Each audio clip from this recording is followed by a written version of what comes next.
Hello, everybody. Welcome to the show. My name is Stephen E. Kelly. I'm going to turn this gain up here because the microphone's so far away. That's better. All right. All right, everybody. Thank you very much for being here. Once again, my name is Stephen E. Kelly, and this is the Stephen E. Kelly Show. Yeah. I'm going through it like normal, sort of. It is 6:03. Excuse me. Hiccups. Lovely. It's Thursday, and it's now, what is it, October 16th. Anything significant about that? Whatever. We're on our way through October and the end of the year and everything else. All right. I'll do my best to give you guys something worthwhile to listen to. And first thing off, I apologize for, did I mention we were Truthcat Radio, www.truthcatradio.com. Anyway, I want to apologize for last week. Sort of and not sort of, but anyway, obviously it was, no, I'm not going to comment. I'm not going to characterize, but it's done. I was asked, please don't slander me tonight. I didn't even get your last name right. It's Carlton, not Carlson. Anyway, but yeah, that's an ongoing drama. But I've already fired off my missiles, and they'll land when they get there, and I'm not going to worry about it. I'm sure I'll get some sort of status report from the various different agencies that I was dealing with when these things go into effect. But otherwise, I've got some satisfaction as a result of that. But I aside from the whole, a week going by and being able to reflect and whatever and have you, I'd like to say that everybody reached out to me and it was a wonderful experience, but it was, no, I think it was more like I shocked a bunch of people and you just didn't need to deal. You just didn't need it. And so for those people, I apologize. And at the same time, the last thing I need right now is an interrogation, especially since those things never go well. People don't hear what they hear what they want to hear. That's unfortunate, but again, these are all calculated things, and it's just kind of comes with it, and perhaps that will get better. But if I had to calculate lessons, there's a few things. The one thing that sort of stands out right away is the concept of logic. Because we operate under the assumption that people also operate under certain types of logic, and that their motivations and their decisions are based on this to some degree. But I've learned that logic isn't really what we think it is. We probably confuse logic with so-called common sense. Logic is more of a mathematical thing where you're saying if A is B and C equals B, then A equals C. And then there's all the various differentiations of how that's not true. Cats are, I'm not going to go through it, but I actually had to study all these various different versions. And of course, this goes back to Socrates, I guess it is originally. But it just seems like that's something that's really lacking and seems to be getting more lacking, and it's really hard to understand. The other thing that I learned that I think is a little disconcerting, but at the same time, yes. No, I didn't say I wasn't going to say your name. Anyway, the fact that people don't believe me when I say something. I mean, that kind of falls into that whole logic thing. If I say I'm going to do something, I try to be a man of my word. I don't bluff. I'm not insane. I don't blurt out things that are insane. You can trust me if I say we're going to conquer the enemy with this Getty mission. It's because it's written in stone. It's destiny. It's true. But the same thing applies to my actions. If I tell you guys that I'm going to do something, it's not because I'm trying to bluff you. It's because I'm going to do something. And if I ask you to do something for me by the same token, I'm not making jokes. I actually expect you to do these things. So when that doesn't go through to people, it's just kind of surprising. But at the same time, I suppose that with the mission in general, the fact that this thing is such a big deal and so heinous and so it should be such a, well, it should be a primary focus for every living human, because the ramifications of what we're trying to do, ramifications of what we're trying to do are so significant with respect to the lives of everybody. So what I take for granted and what I take very seriously, a lot of people, they don't even begin to take seriously, let alone let it register in their brains. And this, I guess, goes back to the logic thing and the lack of comprehending the true gravity of promises of actions. That's kind of weird. The other thing I learned, which is really one of the more difficult things for me to accept, but I guess it's, again, connected to the mission and connected to the problem in general, is the whole greed factor and the whole struggle to survive and maintain certain levels of possessions and social stature. And, well, that business, that whole 3D, rat race type pursuit of happiness, pursuit of goods, pursuit of possessions, whatever it is, the American dream. Unfortunately, that thing right there is the reason why we're so screwed. It's probably the real basis of everything that we're actually doing. I mean, if you look at the whole service to others thing versus service to self, and I'm not talking about crime versus criminal activity aspects of it, but when it gets down to it, what that really means is that society has always been, at least as far as our recorded history, based on selfishness, pursuit of personal satisfaction, service to self. Service to self has always been the basis of our society, our culture, since forever, and probably because we've been programmed to be that way by our reptilian overlords. But anyway, the point is that I understand how hard it is for everybody out there. I mean, obviously, I try to tell people, I get $1,000 a month, and I do my best. 1,080 it is. Yeah, I do my best to stretch that out, and of course, I get fed my meals, at least breakfast and dinner. I could probably eat more, but I'm not that motivated. But anyway, point is that. I'm not making car payments. I don't have credit card bills. I'm not paying for my cell phone. I'm not paying for my insurance. I'm not paying for any of that stuff. Rent, what have you, all these things that people really struggle to do. And the more money you make, the more expensive it is, and you just never get anywhere. I know it's a stress thing. Obviously, when I was bringing in whatever it was, 10 grand a month or something like that, sure, it was getting spent. There was always something. The credit card, the American Express, gifts for the various different cousins and what have you, and birthday parties would get a little more extravagant. People would just spend more money. And of course, with stress, there's other excesses, that are done to try to combat that. But the point is that there's nothing but stress. And unfortunately, as long as you have that, you can't do this work, you can't do this mission, you can't even consider a life that doesn't involve that selfish greed, service to self thing. That's unfortunate. So, carrying the stick, whatever, convincing people that it has to be that way is not going to be easy. And I'll tell you all the time, when, say, a solicitor calls up on the phone and they're trying to cold call, sale, whatever, contractor work or some silly thing, solar, whatever it is.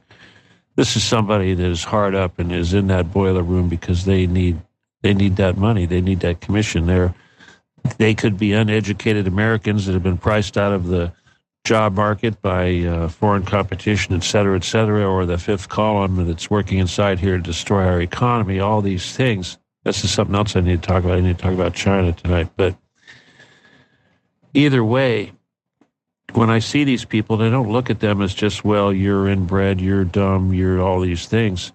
No, you're a victim of circumstances, and sure, you may not have been taught to work harder and to become more academic and to gain skills that would be competitive, but that's America. That's like everything else that we do. It's unfortunate.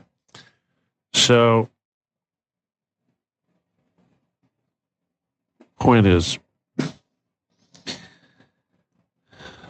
I still have pity for those people, and when I see that, when I see people struggling, I think, if we occupy the Getty, if we do these things, we fix society, we right the wrongs, we free all this wealth, we change the basis of everybody's needs and requirements, fill those needs, fill those requirements, and teach them a new way of behaving. There wouldn't be that struggle. People wouldn't be like that. Unfortunately, that's not going to go away. Now, of course, when I look at what's going on in our country, especially with Donald Trump right now and the whole mafia Palantir thing, the greed stuff is probably the most overwhelming part of it all. I mean, sure, Donald Trump, he's getting senile. He can't remember half the stuff that's coming out of his mouth is absolutely retarded sometimes. But the point is that he's making billions of dollars constantly. He isn't just doing this crap for Israel and throwing us into a forever war and doing all these horrible things, but he is personally making billions of dollars off this stuff. He was caught on hot mic the other day talking to the president of Indonesia, and the president was asking him about something. We don't really know what it was, but we assume it was some sort of business operation. And of course, the Trump family has all sorts of interests going on in Indonesia. But Trump said, well, you're gonna need to talk to Eric about that. He's a good boy, that Eric. It's funny because Eric is kind of the idiot of the two sons, but I guess he's the one that they put in charge of the foundation and what have you, because he is such an idiot, and he is kind of ignorant of when it comes time to answer questions about the malfeasance, kind of like he did with the whole New York thing that he got through with Letitia James and all that. Anyway, so that is really, really disturbing. And the sad thing is that he just doesn't care. It's like the Epstein stuff and everything else. They just don't care. It doesn't matter how many times you throw that accusation and this mafia stuff at these people. They just don't care because they know it's only a matter of time before you've got your digital ID, your social credit system, and we're all screwed. They have the ability to take away your money, which is what I expect to happen to me any day. But it's really sad because people are they're letting it happen. There's really very little being done about it. I know you guys love these tangents. I got a phone call from David Farman, and he's having an event in L.A. at the hotel, the same one that would over there by the LAX that we did the last show way back when. And he asked me to do the show, and I said, well, David, I told him, I have to think twice anytime the guy calls me, and I haven't heard anything from him, but I told him, I said, look, David, I'm the only celebrity you got. Everyone else is whatever. Carrie Cassidy is what she is. And that's it. Everyone else are, shysters or whatever. And I don't mind promoting his thing, but I said, David, you got to treat me like the only celebrity you got, because I am the only celebrity you got. You can't be giving me these speaking in closets and crap like that, putting me in rooms that are in the back and competing against whoever. It's nonsense. I said, if He said, you want me to bring in people? I'm the commodity. I'm the product. You need to promote the product. You should be promoting me. If nobody knows who I am, it's like, that's your fault. I'm not out there to sell myself like all these other shysters. You know, which brings me to that whole healing business. But we'll see what happens. I know a lot of you would like to go, but at the same time, I looked at, he sent a poster out. In the poster, he had me down below the top row, of course, he had reserved for people like Kerry Cassidy and Brad Olson and some other couple people I didn't really know. And, of course, himself, which, of course, that itself is kind of an insult. Then he had me down there below with all the other people. I mean, there's one guy there that I know. Can't remember his name right now, but I did shows with him. He's cool. But and of course, I love to get up on stage, but it's like, I don't want to get up on stage in a room that's in a back corner while people are somewhere else and I get no If you want me to be on stage, put me on the stage in front of the whole damn everybody in attendance. Seriously, it's fucking ridiculous. And, of course, he wants to know what I would talk about, you know, because he's like, wants me to talk about healing or something like that. And I'm thinking, he only wants to give me a couple of days, but I said, well, David, I mean, it used to be I'm the only one out there that could say that I was an NSA CIA contractor, blah, blah, blah, yada, yada, yada. But now I realize with Palantir thing, I'm the only one out there that can publicly come out and say I am former fucking Intertel Mafia, very high up there, recruited by Don Nixon, the second guy under the number one guy in the damn mafia. And this is the same damn mafia that basically created the internet, created Elon Musk, created eBay, created all these things, all that stuff, Palantir, all that crap, digital ID, everything that's coming, all these huge data farms or server farms that they're going to create so that they can implement this stuff. And of course, Donald Trump says this AI stuff, that's our big thing now. That's our supercomputer. That's what gives the United States its big advantage. Seriously, AI. As if the Chinese can't catch up to us on that. It's ridiculous. Anyway, what good is the AI? Surveillance, crunching data, screwing with people, taking away their money, taking away their freedom. That's all it's good for. So, yeah, this stuff is extremely depressing. Kind of like, you know, the whole Charlie Kirk thing. I can't believe somebody's actually trying to talk to me while I'm doing this show. You guys, it's like, seriously, do I want to do this? Not really. Well, look at that. I made it 29 minutes. I am recording, right? Yep, I'm recording. You know, I notice when I see other people do this stuff, put out these podcasts, whatever, almost immediately they'll tell you to hit the like button or subscribe or whatever it is. Obviously, if you're listening to this on any number of other people's channels, it's not YouTube, it's Rumble or Patreon or whatever. Yeah, do the same thing. Like it and share it and promote the little channel. None of these are my channels, but anytime you can do that, it helps the algorithms. There's those algorithms again, and helps this stuff get forward, get spread. And also leave comments, you know, very, very important. What else about that? Gosh, there's just so many of these things. Oh, yeah, the other thing I was going to say, of course, is that you got to join the Telegram group, because that's the only place that I'm actually at anymore. And yeah, there's the Twitter page run by Isabel, but if you want to actually deal with me directly, you got to go to the Telegram, and that's Occupy the Getty /Stephen D. Kelly on Telegram. Okay, so please do that. Also, if you want to email me for any reason whatsoever, including healing, especially healing, use law17gun at AOL.com. That's LAW17GUN at AOL.com. Now, I will say one thing that is kind of interesting, you know, like I was trying to observe the various different effects and whatever changes and things about myself since I've gotten myself into this ridiculously low, high loosh production, let's just say that. But one of the things I was really concerned about was my chi flow and my ability to do healing. Now, thankfully, my ability to do healing is actually not bad at all. It's really strong. And I don't know. I think that the reason for that is, first of all, obviously, this would suggest that my chi flow isn't really being interrupted for whatever reason.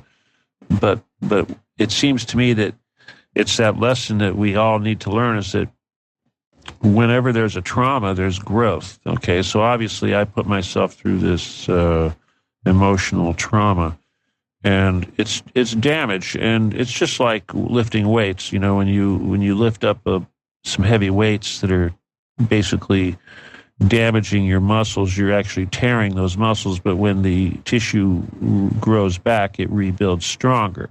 This is what weightlifting is and bodybuilding is. It's actually, you're damaging and rebuilding the tissue. And the same thing happens to people's bodies or their souls or their spiritual stuff. When you go through a emotional, or let's say a love trauma, a sexual love trauma, you're going to also experience a trauma in the spiritual realm, of course, and naturally it's because of that you gain more spiritual growth. It's kind of like when we were talking about the saints. You know, earlier I was talking to Isabel about saints. You know, because I was talking about miracles. You know, like when I do healing, and how real miracles are like Lourdes or Fatima, and how like this kid. You know, it's like nowadays you only need to do two healings to and you know, be a good propagandist for the church, and you get to be a saint. You know, that's kind of how it works. But historically, most of the saints were children, and they usually died pretty bad deaths. You know, they were sick with various different childhood diseases that were so prevalent back in the day, but they lived very pious lives, and they had great examples. And so many of the early saints, you know, post Rome, were these little Christian children that died of whatever, and up to the children of Fatima and Lourdes. But the point I was trying to make is that the healing stuff that I've been doing recently, in spite of my negative feelings and emotional shortcomings, I have been pretty extravagant, and more people are coming out of the blue just from word of mouth to get various different things. It could be anything from cancer to spinal stuff to bone rearrangement, plastic surgery, whatever, brain issues. I can't remember all the various different things, but the point is that I'm able to hook up and do pretty substantial work relatively easily. And those of you that I know already and I have any kind of a connection to whatsoever, it's like you're on speed dial, and I don't even have to think about it, and it's happening almost instantaneously. And this stuff I find incredible. So this is a good sign. But at the same time, and as you know, well, it's like, for instance, when I was looking at that Italian kid that died at 15, I think it was, but they made him the new millennial saint or whatever. I thought it said he did two healings, and I guess they were pretty significant. I can't remember. One of them was, I think, a brain issue. One of them, I don't know what the other one was, but I thought, you know, 2 healings. Wow, hell, I usually do 2 healings before breakfast, practically. You know, I mean, seriously, come on. I mean, it's like, without thinking about it, I don't make a big deal out of it. It's like when people are saying, oh, you should go out and make money and do all these things. Don't you realize what I can do? You know, seriously, you say, oh, why don't you just focus on those bucks? By not focusing on those bucks, I can do magic. I can do miracles. I mean, seriously, that's probably the thing that would really get in the way of that stuff, is that whole struggling to actually make it pay. You know, I mean, still, people, I do healing on somebody, they get some, you know, miraculous response, and they're like, wow, do I owe you? What do I owe you? What can I do for you? Blah, blah, blah. I mean, sure, I'll give you my PayPal, just because I kind of had to force myself to do that nowadays, but not even say anything, because that's just the way it is. But at the same time, the ability to do it continuously better and better, and do more complex healings, and curing cancer, this kind of thing. That's the gift. That's the value. That's the wealth right there. And then the thing is if there was recognition, and I'm not saying, well, I need to be a celebrity because I'm doing miracles. I mean, technically, why the hell am I not a celebrity? I mean, seriously, if just maybe a tiny percentage of the people that have received bona fide miracles just, I don't know, wrote a letter to their newspaper or something, or made an effort to publicize it, even when the doctors tried to poo-poo it and shut them down. They could have wrote a book. They could have done something. They could have published a little essay. They could have made an effort to make sure people knew about it. Hell, write a letter to the Pope and go, hey, this guy's doing miracles over here. I mean, my God, seriously. Maybe that would help the mission, right? Isn't that the whole idea? Isn't that why Jesus did it? It's like, for instance, there was a saying from a saint. It was an Orthodox saint, and they were talking about wonder. He was talking about wonder, and he said that that's what people need. It was the lack of wonder. It was like to behold a miracle, to behold something you can't understand. It causes wonder. That is the true nature of trying to understand the nature of God, is be having filled with wonder, like, wow. Not trying to understand it and micromanage it and come up with logic and all this other nonsense like they try to have humans to do. What's the motive? Is he doing it, whatever? No, it's not it. So am I bitter about that? Well, not really. I should be bitter about a lot of stuff, but I think if you just listen to my last show, you'll know that, I've been kind of dealing with this bitterness crap for a long time, and I'm trying to find good ways to channel it productively as like into the mission, because once you become, once you realize that A, they can't kill you, and B, you don't care if they do, suddenly you have the freedom to go about your life without worrying about what they're going to do to you, and you can do all these things to them and not think twice about it. It's like people when they go, well, gosh, aren't you afraid that if you report your brother to the IRS, the SSI, and the Franchise Tax Board, that he's going to freak out and it'll be a bloodbath? I'm thinking, are you kidding me? Do you realize who I mess with on a daily basis?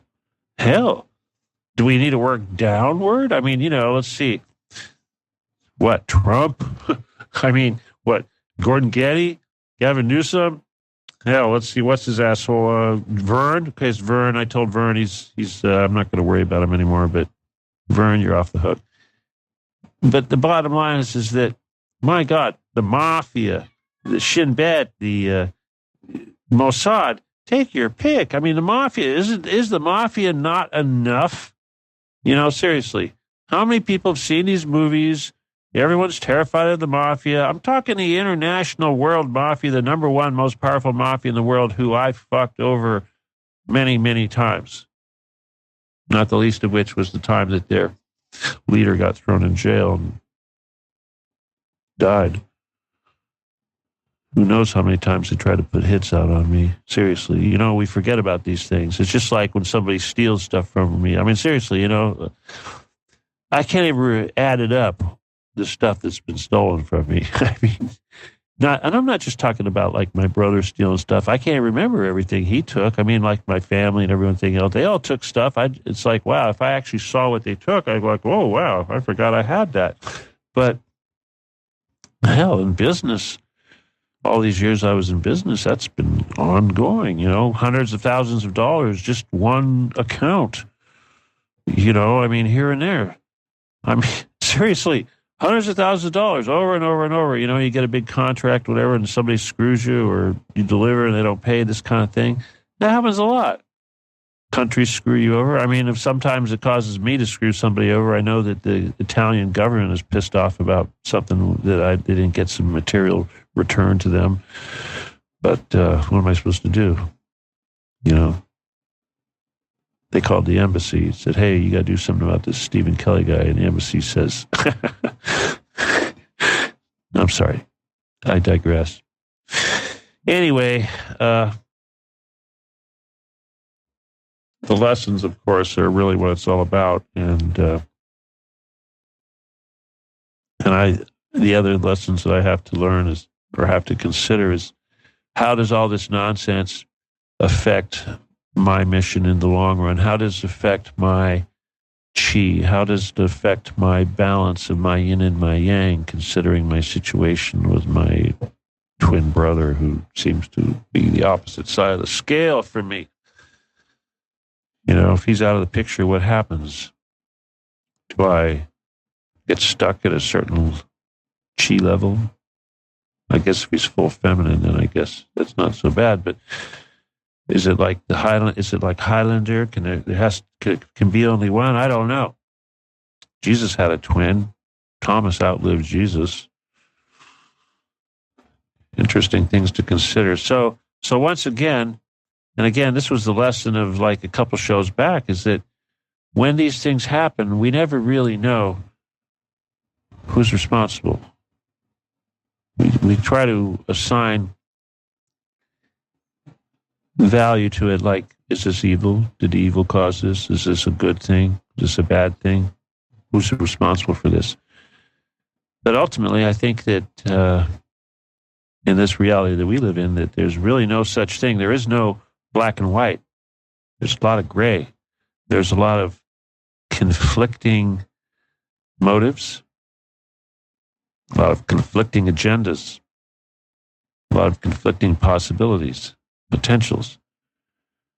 This is all very confusing, just like worrying about whether or not you're going to be a tool of the dark side from one day to the next. You know, I like to think that ultimately, no matter what we do, the good wins out, whether or not we're a tool or not. Ultimately, the end result is going to be positive, just like this Getty mission and whatever happens to me. Do I consider there's a possibility that I could make a decision that's going to cause me to fail in this mission? No, I know that doesn't happen, because I know that mathematically speaking,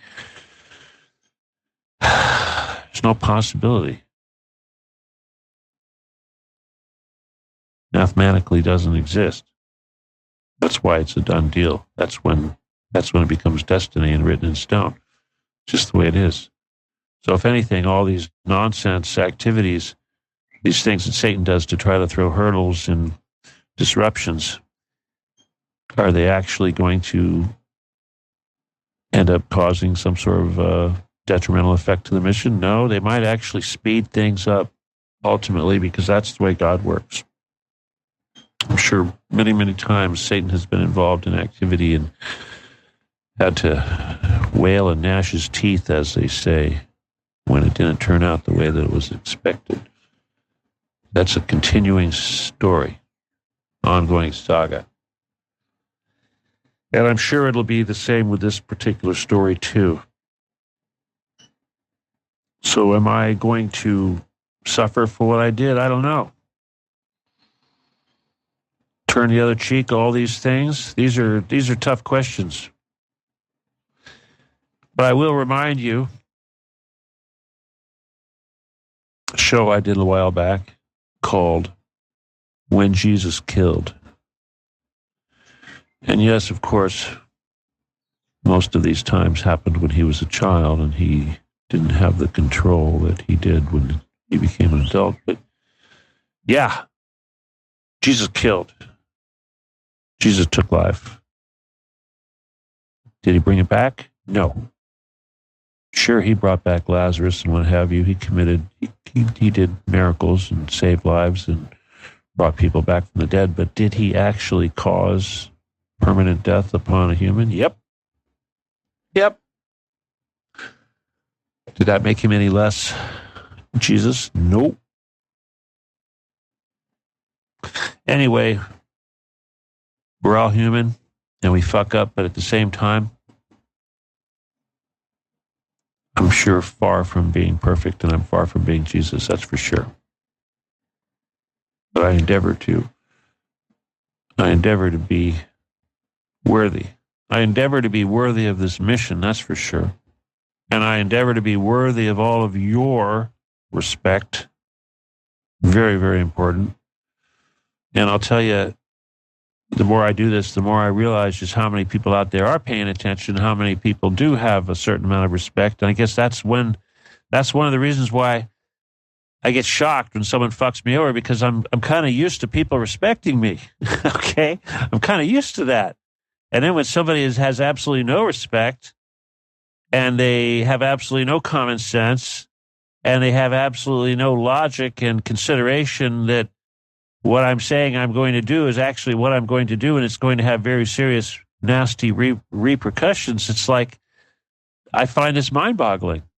And maybe that's because I'm not respected. That could be what it is. I think if I was respected, the negative behavior probably wouldn't happen, and hopefully I would be able to be more respectful myself. But at the same time, I think when you're involved in the kind of work that I'm doing and the kind of mission that we're doing, I don't have time for disrespect. Seriously.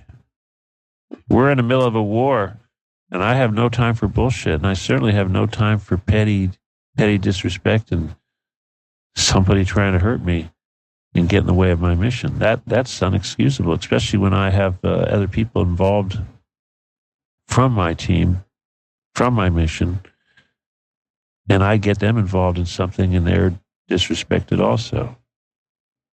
They're not taken into consideration when decisions affecting me are made. That's kind of mind-boggling to me. It doesn't make sense. Anyway, so yeah. I wanted to talk about Russia, and I want to talk about the war a little bit. I guess I'll talk about the Tomahawks real quick. Trump, of course, is wanting to send Tomahawks to Zelensky over there in Ukraine. And we have 4,000, 5,000 of these things supposedly, and so many of them are on submarines and warships and all this. But the bottom line is that these are potentially nuclear-capable weapon systems, and as such, Putin made it very clear that he will consider that a very, very, very, very firm red line should they get deployed over there in Ukraine. And Trump is planning on doing it. In fact, they're probably already there. That seems to be happening. But are they going to change anything? No. Are they going to make trouble? Yeah.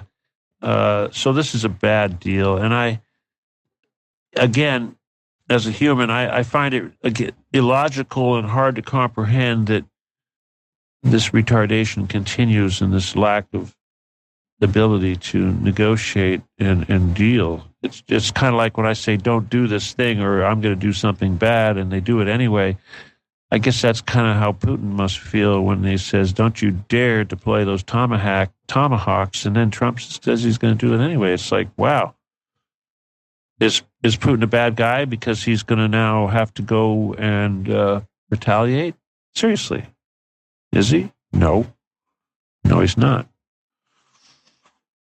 I want to say something else here. I'm not going to waste too much time on that. I also want to talk about Israel real quick, but China, here, because, we're screwed, basically, guys. You know how I'm talking about those poor Americans that have to do cold calls, telephone sales because they can't make any money doing anything else, and they're reduced to this kind of nonsense?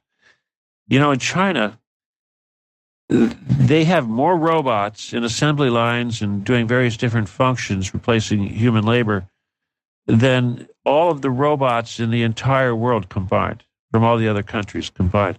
More robots. And of course, they're all run on AI. And this is something that's not going to stop. This is incredibly formidable, especially when you consider the large size of their population. But what's really incredible to me is the number of engineers, intelligent people, educated academics. They're being produced by that country, scientists, every day. We don't do that. This is a problem. And the only thing that's going to save our country is a nuclear war with China. And I'll tell you, this war that Trump's going to start with Venezuela, that's a done deal. That's going to be happening any day. And when that starts, it's not going to be a good thing. But here's the idea, is that he thinks that we're going to take all their oil. And of course, that Machado woman that got the Peace Prize here, I guess she thinks she's going to be president. She promised Trump, she said, you take over, you kick out Maduro and take over, and I'm going to give you all our oil. And supposedly, all these promises that Trump made to force Europe to buy our oil, that basically would use up more oil than we have to supply, will be satisfied once we take over Venezuela and assume all of their oil. How convenient is that? Wow. So is that not theft and greed and all this horribleness? I'm going to move on, but I just want to say one thing that I noticed about the Middle East, studying the maps and all that. And I realized something, if what there could be if there was no Israel. If there was no Israel and none of that crap going on, I realized that by now there would be a high-speed train running from Cairo to Tehran, and it would go through Baghdad, Damascus, Amman, Jerusalem, Gaza, and down to Cairo. Imagine that. Imagine that. I can imagine it. Anyway, obviously that's not going to happen. All right, people, I'm just going to leave it at that. All right. And again, I apologize for last week and, let the ships land where they may. And by the way, telling the truth is not slander. It's like when I talk about Gordon Getty, call him a pedophile. That's not slander. Slander is what you charge somebody with when you take them to court to try to repair your damaged reputation, but then you're having to, go through discovery and actually prove that A, you were damaged, and B, the thing that was said was not true. Good luck with that. Oh, yeah, and then there's the whole damages thing, should you win. People like me that don't own anything, that's called like trying to get blood out of a rock. Good luck. Anyway, such is life. It's like you live in a glass house. I don't even have a house. I don't worry about you breaking my windows. I don't have any. It's like being suit-proof hell, you can't kill you. What are they going to do? Sue me? And do what? Take away what? What do I got? This microphone? My show? They're going to sue me and take my show? That's funny. Anyway, I do appreciate you guys tuning in and listening. And I, like I said, after the last show, and I started to get response from people, I realized, wow, you really do listen. And yeah, I know there's a lot of people out there that do listen to this, and over the years, it'll probably be listened to by a lot more people. But I remind you again to please join the Telegram group. And I remind you again, if you want to help me out economically, you got to use the PayPal. Not too many people do it, but thank God for my Social Security. And maybe someday I'll probably actually really depend on this PayPal if they don't take that away from me, because obviously PayPal is part of this Intratel Palantir Mafia thing. But until then, my PayPal is Stephen Kelly 714 at yahoo.com, StevenKelley at, Stephen Kelly 714 at yahoo.com, Kelley 714. And you got to say friend or family, or you got to send it back, all right? And if you have sent me anything, like Susan sent me $37, I guess that's because the exchange rate over there in Australia is funny. But I don't know if it was good or bad for the dollar. But anyway, thank you, Susan, and thank you everyone else that sends me stuff. And the people that send me, little stuff here and there on a regular basis. I'm doing my best to say thank you and to send out little messages. And I hope you understand that it really does mean a lot. Seriously, it does. And maybe someday I'll be able to get up enough of a war chest so that I can waste money on one of David Farman's shows. Like I did. Oh, gosh. It cost me a lot of money to do those shows. And trust me, if he's going to treat me like crap and not even let me on his stupid panel discussions because Carrie Cassidy, Seriously, he's got Sarah Adams in that whatever. Sarah Adams, Max Spears' old girlfriend, before he died. She's a Luciferian, complete, utter Luciferian. She's got an ISIS tattoo. I mean, my God, seriously, dude, you got a Bilderberger and a Luciferian, and then you got me. What the hell is that saying about me? Seriously, I'm going to share the stage. Oh, no, I don't even get to go on the stage because the Luciferians come first. The flat earthers come first. The piss drinkers come first. Seriously, David. The ice wall in Antarctica. Seriously, David, come on. Come on. Have some respect. Just because you believe crazy stuff, it's like, seriously? You're going to put those people in front of me? That's a fucking insult. Anyway, we'll hear from him if he's going to do anything, but, I'm not going to hold my breath because as much as I would like to have you all come out here, I can't ask you guys to spend all that money, especially those of you that have to fly out here, to be insulted. Okay? I mean, sure, I'd like to have you hang out with me anyway, like, Wooder and Jessica and all of you and people that are flying in from out of the world or out of the country. I would love that. But seriously, I mean, I don't even have videos from any of the last 4 shows I did with David. Seriously, no video except for the film that you guys took, like Ray with your phone sitting there in the audience. Ridiculous. What the hell's going on here? Anyway, what do we got? 6:49. All right, everybody. Once again, thank you.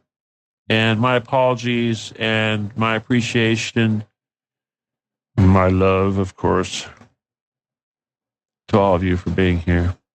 Seriously, my emotions right now are pretty screwed up, but obviously the more you get hurt, the more you grow and the tougher you get. And I'm just hoping that I don't get completely numb. I mean, obviously I'm very numb, but at the same time, I have to try to struggle to look for positive effects. It's not easy, but you know what I mean? I'd rather be a Christ than an Antichrist. Seriously. All right, people, with that, I'm going to remind you that my name is Stephen D. Kelly, and this is the Stephen D. Kelly Show, and we are Truth Cat Radio, www.truthcatradio.com. The one and only. As I waste time looking for my silly outgoing music, there it is. Oh, look at that. It's all ready to go. Amazing. All right, anyway, thank you for putting up with me, okay? Seriously. And all of you out there, again, I want to remind you guys, the healing stuff is really, really important. But take advantage of it. Don't wait. You got to send me a photo. You got to give me your name. I need to see your eyes. If it's someone, friend or family, whatever, I need permission. Obviously, if they're in a coma or they're an infant, I don't need permission. But just do your best to get that stuff to me because I think the more people, the more word of mouth we can get out there. I mean, if I have to cure 1 million people, heal 1 million people to get a few people to notice, I'll do my best to get that job done. All right, so help me and send people my way, and also send people to join the group. And anything you can do to help us with the mission, please. As far as the T-shirts and all that are going, we are moving forward, and I'm probably going to be doing some more art, and some good things are happening with that. And I look forward to filling you in on the details very soon, hopefully. And either way, it's been grand, hasn't it? Yeah, I know. It's been fun, it's been real, but it hasn't been real fun. Is that what they say? Is that how it goes? Something like that. Yep. All right, everybody. Once again, my name is Stephen D. Kelly, and this is the Stephen D. Kelly Show. And it's still Thursday, and it's still October 16th, 2025. It's now 6 o'clock, 52 minutes. 6:52. How about that? All right. See you guys in the group. Good night. God bless. Adios. And goodbye.